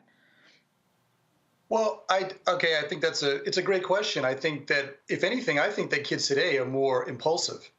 I think that social media just allows you to pop off with a question or a comment or like a diss, just like that. And so I think one of the things about Judge Kim is really getting kids to slow down and be more thoughtful. A lot of times, listen, sometimes you might see something that really offends you and you might be like, wait, what? But then it's better to kind of take a breath, slow down. And sometimes that pause can save you a world of hurt. And so I think with these books, we really want kids to kind of slow down, listen to all sides, and make a reasoned decision, a reasoned choice, and really figuring things out based on evidence and based on facts. And I think that's really the beauty of these books, if I do say so myself, which is just to get kids to really slow down and think before you act. Think before you jump to a conclusion. Because sometimes, when you see something in like a span of 5 seconds, you're probably not going to have all of the information about that to make a really informed comment or decision. So we just really want kids and their parents and adults to sort of slow down and listen more, and then make a more thoughtful choice in life. Sean Martinborough, how do we get the book? They're available at all bookstores. Judge Kim is put out from Simon & Schuster, so that they're available through Simon & Schuster, Amazon, and in bookstores, everywhere. All right. Sean, thank you so much for being with us. What an interesting career. Learned quite a bit. Nice to have you. Thank you so much. Thanks for having me. Absolutely. All right, Roland Martin Unfiltered. We'll be right back right here on the Black Star Network. Don't you think it's time to get wealthy? I'm Deborah Owens, America's Wealth Coach, and my new show on the Black Star Network focuses on the things your financial advisor or bank isn't telling you. So watch Get Wealthy on the Black Star Network.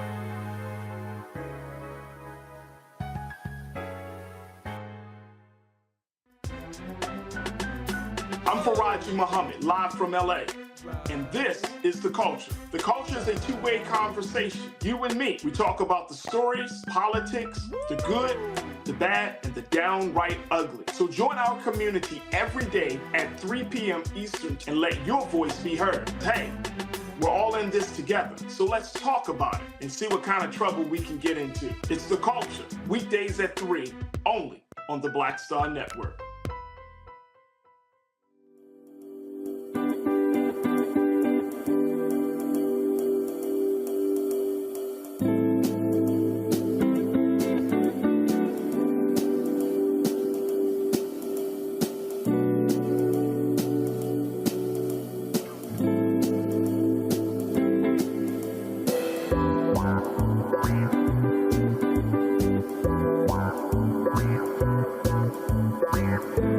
It's John Murray, the executive producer of the new Sherry Shepherd Talk Show. And you're watching Roland Martin Unfiltered.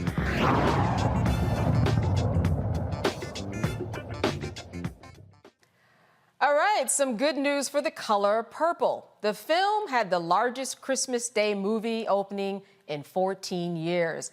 The drama is an adaptation of the 2005 Broadway musical inspired by Alice Walker's Pulitzer Prize-winning novel and Steven Spielberg's 1985 film. The movie exceeded expectations, earning $18.5 million from 3,152 theaters across North America, well above the 10 to 12 million anticipated. The impressive turnout means The Color Purple is the biggest December 25th debut since 2009, when Sherlock Holmes pocketed $24.6 million. The film is also the most successful musical film to open on Christmas Day, beating Les Miserables in 2012. You know what?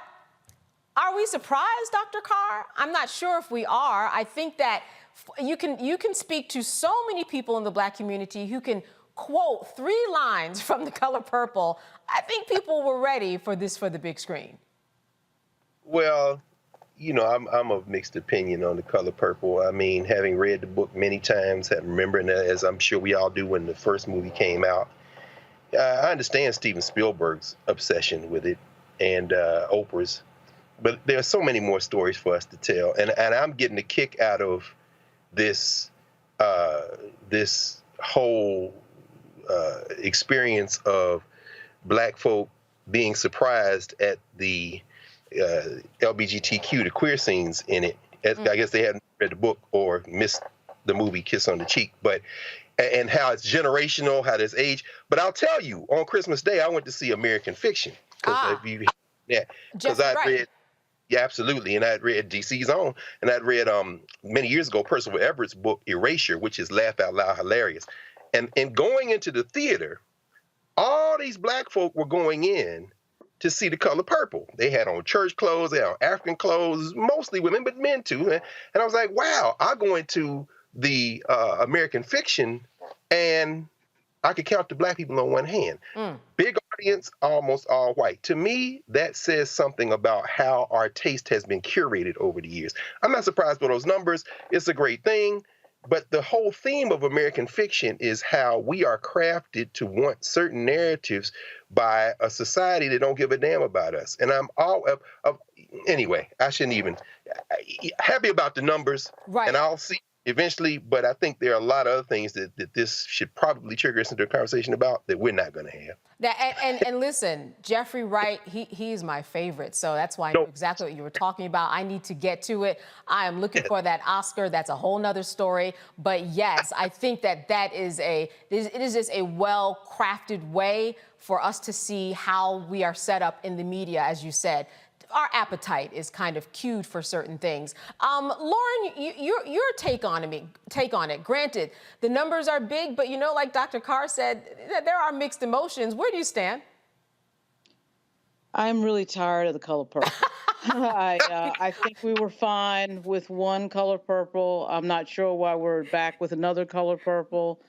I do not like movies that have negative depictions of black males in a society where we've had too many negative depictions of black males. I think it's destructive, and I think that we were fine with the first one and that being the only one.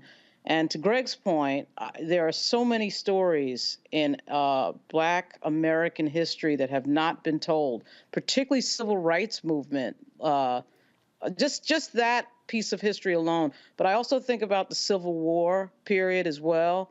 We did do the Massachusetts 54, but we really actually didn't, because of course that was told through the eyes of a white general, Wagner. And I'm a history major, and I'm well aware of a lot of the stories that haven't been told. Hidden Figures was really a moment where you realize all the stories that haven't been told. And I'm just nothing against anybody, but I am tired of the color purple. Mm-hmm. It obviously is speaking to a lot of people, Dr. Carr. When I speak to women especially, it resonates with them. There are shared kind of histories and moments, things that are on the table that people want to talk about. But are you in the camp of Lauren in that, okay, it was good and had a message, but it's just too much? And there's so much more that we could be focusing on. Yeah, we all love black people. Let me start with that. And let me say, I'm glad you said it, Lauren. I wrote my senior undergraduate thesis and used The Color Purple as one of the novels that I talked about in terms of protest fiction.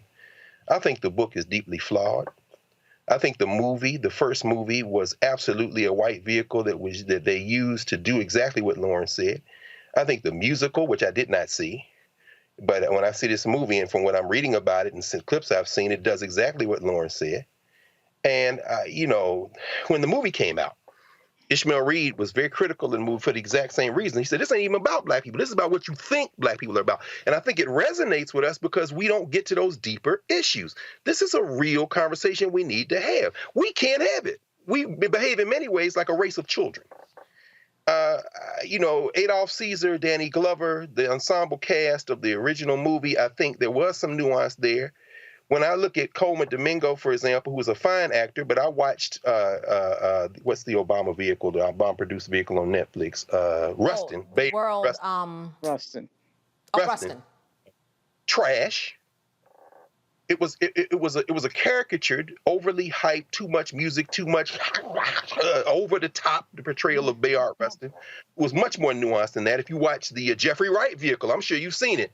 Both of y'all have Boycott, where Jeffrey Wright plays Martin Luther King and Carmen Ejogo plays Coretta Scott King. In fact, they fell in love on that set to hear them both tell it. That's where they met. But the portrayal of Bayard Rustin in there by Eric Dellums, who is Ron Dellums' son, was much more layered. I think we have been fed a diet of spectacle. Even in the glimpse we saw there, you got Negroes out there in chain gang uniforms breaking bricks to the music. I don't want to see any more minstrelsy. And The Color Purple can now be retired. Now, I agree there are so many other stories, but I pray Hollywood never gets its hand on Blake or the Huts of America. They messed up Harriet Tubman once. Please don't touch Frederick Douglass or Sojourner Truth. I hope they don't. In other words, because they have an image of us that is not about our community. We have real issues we need to grapple with, and they don't come to the surface when Alice Walker, and this isn't a critique of Alice Walker, everybody gets to tell their story, but why you keep picking the same story? You don't tell them. I mean, I would rather watch Cicely Tyson and Paul Winfield again in Sounder than watch this.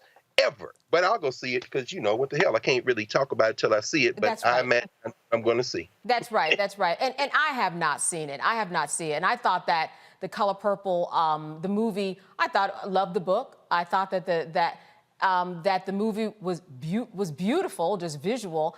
I think the one thing that kind of stuck with me is that even after all those years, I only saw that one person when I looked at Danny Glover, and that was really unfortunate because that hasn't happened in many other movies, that it had such an impression that I couldn't get him away from that character. And I've heard that from a lot of people. Lauren, did that happen for you? Yeah. I mean, I'm not a fan of movies that depict Black people. I'm into the heroic sort of movie, I guess. I guess you'd have to say. I mean, there's a Bass Reeves movie out. I haven't seen it yet. There's Bob Marley. I haven't seen that one yet. But as far as Black women, as we know, there's so few depictions of heroic Black women in American history, and there's plenty of examples. The Harriet Tubman movie was messed up by a ridiculous character. They had basically the villain of that movie was a Black male, which made no sense.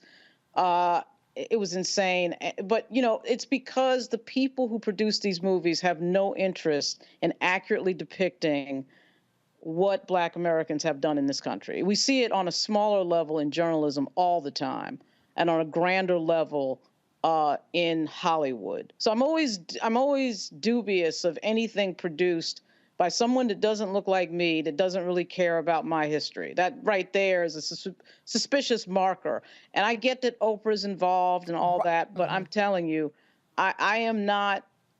I feel like we have not touched 3% of the history and historic characters in the Black community that could be represented in Hollywood in a positive light. And if you look at the history of Hollywood, of course, nobody should be surprised at that. So this to me is a throwback a little bit to that history, which is ironic. I don't think any of the creators of this would ever think that, but I'm not really in any way interested in seeing that story again. And there's, like I said, there's so many other stories out there to be told. And ways, I mean, Red Tails was a good example of how we are very rarely depicted, Black people very rarely depicted as heroes.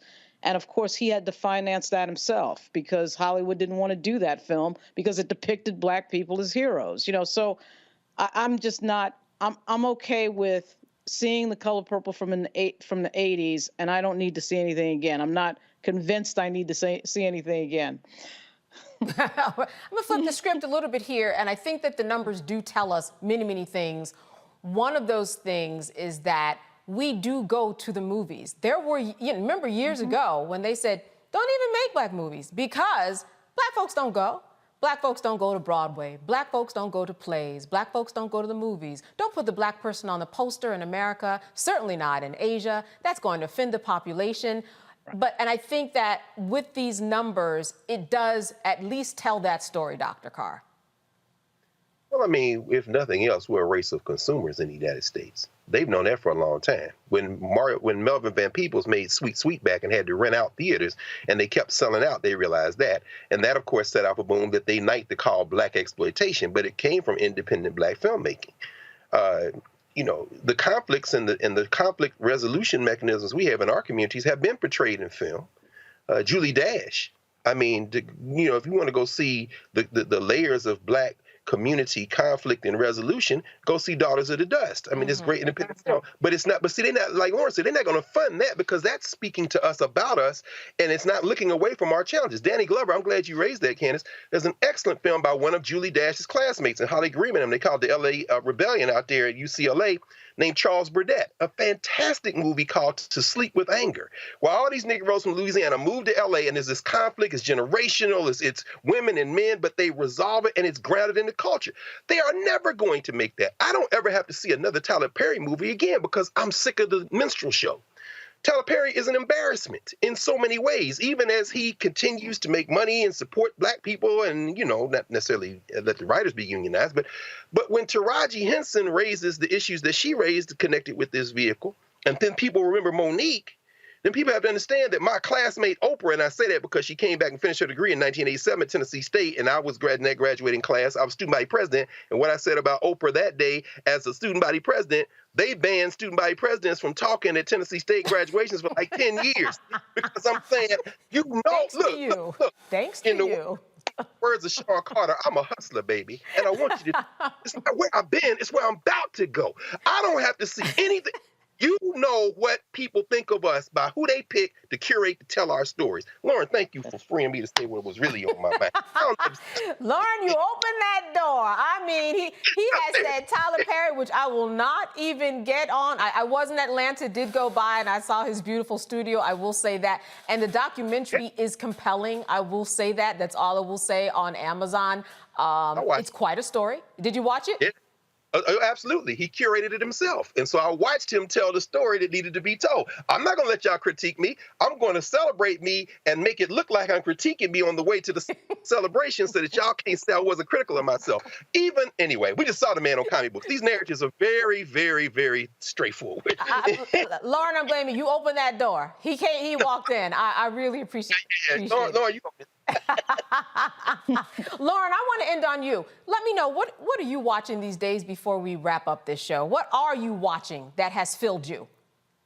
You know, I tend to do work on the computer and just have a movie in the background that I may or may not be paying any attention to. The last movie that I did watch was Maestro, which is about Leonard Bernstein. Sure, Bradley Cooper. Very well acted. I did think the storyline, the way he put the story together, needed some improvement, but I like music a lot, so anything about music I tend to watch. As I said, there is a Bob Marley movie coming that I'm looking forward to. I hope that's not messed up, because to me, Bob Marley is one of the most important figures in music in the last 50 years. And, you know, I just can't. And when I think about Color Purple, I just think about all the people who have not been covered. You know, Chuck Berry, who's really the father of rock and roll, and you could just go on and on. And so I watch a few things typically on Netflix, but I'm not a big TV watcher. Okay. Just in general. Yeah. So listen, people are always writing me for something to watch. So thank you for that input, and thank you for the input, both of you, Dr. Carr and Lauren, for being with us today, especially during this holiday season. Thank you. Absolutely. Listen, before we leave, I do have an announcement about a podcast that I am a part of. I want you to join me in February for an eye-opening journey on a new podcast called Not All Hood, hosted by a dynamic trio. It's Malcolm Jamal Warner, the Wayusi Baraka, and it's me. We're jumping into some rich Black experiences in America, from exploring Black masculinity to unraveling threads of love and media presentation. We're going to bring you conversations that matter, pop culture, music, headlining news, and this podcast really gets into the celebrations and the triumphs of Black America. And Malcolm Jamal Warner, he opens up, which he doesn't do quite a bit. But you can follow us on Instagram at nah_notallhood, on TikTok at nah.notallhoodpodcast, and on X at notallhood for exclusive content and updates. It's coming this February. So fun to be with this group. We're down there in Atlanta in this video. Had a good time. Not All Hood coming in February. All right, it is time to say goodbye, but not for good. I will be here tomorrow because Roland will still be on vacation. Once again, thanks to my amazing guests and stimulating conversation. It was a good time, and we're gonna have another good time tomorrow night. See you then.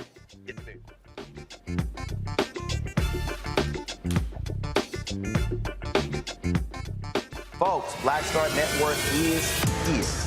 Hold no punches. I'm real revolutionary right now. Black power. Support this man, Black Media. He makes sure that our stories are told. Thank you for being the voice of Black America, Roland. Stay Black. I love y'all. All momentum we have now, we have to keep this going. The video looks phenomenal. See, this difference between Black Star Network and Black-owned media and something like CNN. You can't be Black-owned media and be scared. It's time to be smart. Bring your eyeballs home. You dig?